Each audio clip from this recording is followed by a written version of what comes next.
Hello students, আমি কিছু কি টার্ম যেগুলো হেরিডিটির সঙ্গে রিলেটেড বা অ্যাসোসিয়েটেড সেই টার্মগুলো নিয়ে ডিসকাস করছি। তো ফার্স্ট যেটা আসছে সেটা হচ্ছে ক্যারেক্টার্স। তো জেনেটিক্সের ভাষায় ক্যারেক্টার্স বলতে বুঝবো অল দ্য স্পেশাল ফিচার্স। তাহলে কিছু স্পেশাল যে ফিচার্স আছে অফ অ্যান অর্গানিজম, মানে কোনো একটা জীবের, that are transmitted from one generation to next generation, that's are call characteristics. তো সেই স্পেশাল ফিচার্সগুলো হচ্ছে like eye colour, height of a person, blood group, skin colour. all those characteristics are transmitted or are transferred from parent to child. These are transferable from generation to generation and these are called characteristics. তাহলে কোনো পিতার যদি গায়ের colour মানে I colour যদি brown হয় তাহলে চাইল্ডের I কালারও ব্রাউন হতে পারে, চান্সেস আছে। তো এই যে একটা কালার, একটা বৈশিষ্ট্য যেটা ট্রান্সফার হচ্ছে একটা জেনারেশন থেকে আরেকটা জেনারেশনের মধ্যে, সেই বৈশিষ্ট্যটাকে বলা হচ্ছে ক্যারেক্টার্স। তাহলে eye colour, height, skin colour, all are characters that are transferred from one generation to next generation, that are transferred from parent to child. তাহলে ক্যারেক্টার্সের মতোই একটা রিলেটেড একটা টার্ম হচ্ছে, সেটা হচ্ছে ট্রেড। তাহলে ট্রেড কাকে বলছে? The phenotypic expression of a particular characteristics is called trait. Phenotypic means আমরা বাইরে থেকে যা দেখছি, আমার গায়ের কালার, হাইট, হেয়ার কালার বা হেয়ার কার্লি না স্ট্রেট, এই যে ফেনোটাইপিক যে বৈশিষ্ট্য এক্সপ্রেশন এজ এ রেজাল্ট, মানে ক্যারেক্টারেরই একটা এক্সপ্রেশন, সেটা হচ্ছে ফেনোটাইপিক এক্সপ্রেশন, যেটা আমরা বাইরে থেকে দেখছি সেটাকে বলা হচ্ছে ট্রেড। তাহলে trait is nothing but the phenotypic expression,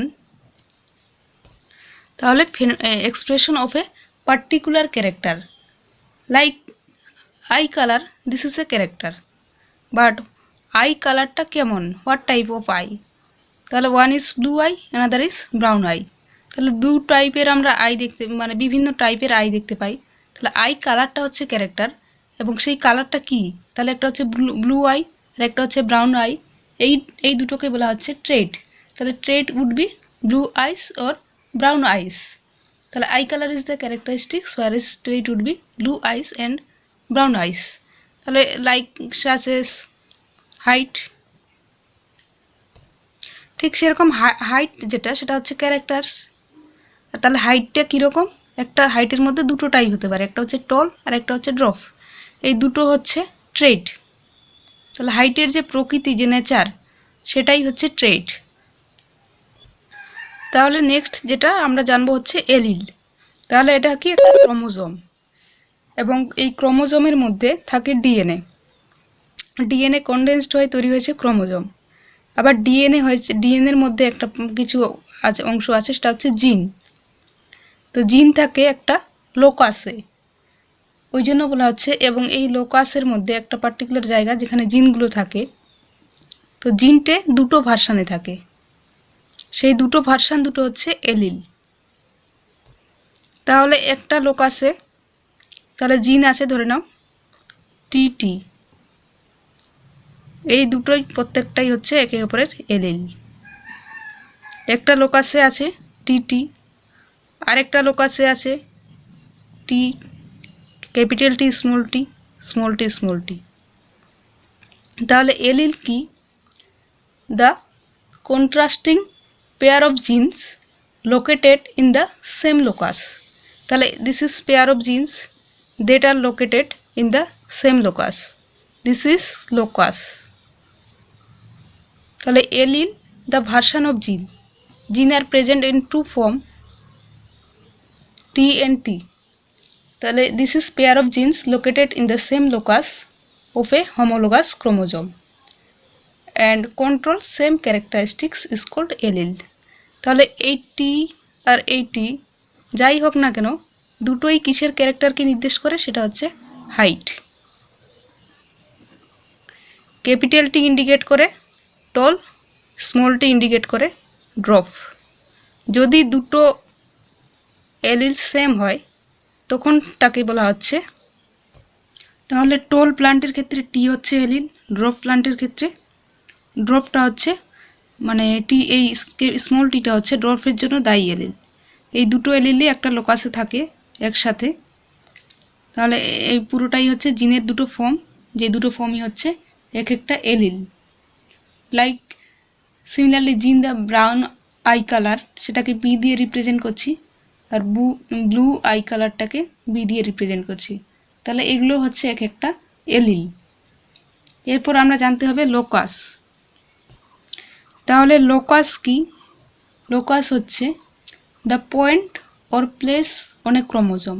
this is the point or place on a chromosome where the particular gene is present is known as locus of that gene.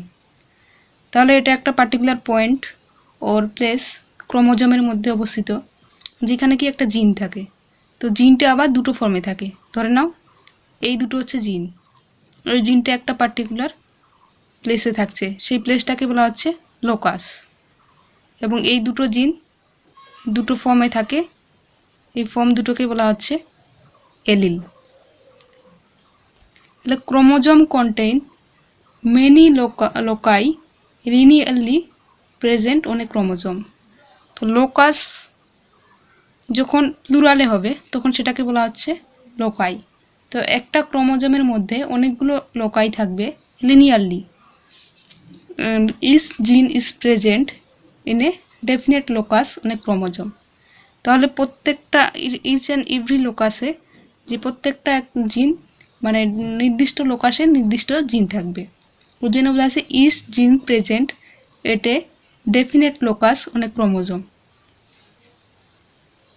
তাহলে লম্বার জন্য দায়ী যে জিনটা এই টি এবং ক্যাপিটাল টি এটা একটা লোকাসে প্রেজেন্ট আছে। আবার অন্য একটা লোকাসে হেয়ার কালারের জন্য দায়ী যে জিনটা সেই জিনটা প্রেজেন্ট থাকবে। and these are present linearly within the chromosome. তাহলে এটা হচ্ছে একটা ক্রোমোজোম। ক্রোমোজোম কি দিয়ে গঠিত? DNA after condensation it forms the chromosome. এবং এই ডিএনএর মধ্যে কিছু স্পেশাল জায়গা আছে যেগুলোকে বলা হচ্ছে লোকাস। এবং এই লোকাসে আছে জিনটে আবার দুটো ফর্মে থাকে, যেমন টি ক্যাপিটাল টি স্মল টি, দুটো মানে জিনের দুটো ভার্সন আছে। এই জিনের দুটো ভার্সন হচ্ছে এলিল, একটা অপরটাকে বলা হচ্ছে এলিল। তাহলে আমরা বলতে পারি জিন is the part of DNA. তাহলে এই জিনটা ডিএনএর একটা part, located on a particular point on a of A chromosome. তাহলে ক্রোমোজোমের মধ্যে থাকে ডিএনএ এবং ডিএনএর মধ্যে আছে জিন। ওই জন্য বলেছে যে located on a particular locus on a chromosome. তাহলে ক্রোমোজোমের একটা পার্টিকুলার লোকাসে জিনটা থাকছে। অ্যান্ড জিনের ফাংশান কি? Function as a heredity unit. তাহলে এটা একটা বংশগতির একটা একক হিসেবে কাজ করে। Hereditary unit means it's responsible for inheritance of characteristics from parent to offspring. Means gene carry some characters that are transferred from parent to child, that are transferred from one generation to the next generation. So Gregor Johann Mendel is called the father of genetics. He called that these genes as a factor. তাহলে তিনি এই জিনসগুলোকে বলেছিলেন যে এগুলো হচ্ছে এক একটা factor which control all the characteristics of an organism, যেগুলো কোনো একটা অর্গানিজমের সমস্ত রকমের বৈশিষ্ট্যকে বহন করে এবং রেগুলেট করে। তাহলে genes of tallness, genes of dwarfness in pea plant and genes for black hair colour, white hair colour in guinea pig. তাহলে মেন্ডেল বলেছিলেন যে প্রত্যেকটা যে মানে ইয়েগুলো আছে জিনগুলো আছে সেগুলোকে তিনি একটা ফ্যাক্টর বলেছিলেন। সেই ফ্যাক্টর কি? Which are transfer from one generation to next generation and which control the all the characteristics of an organism.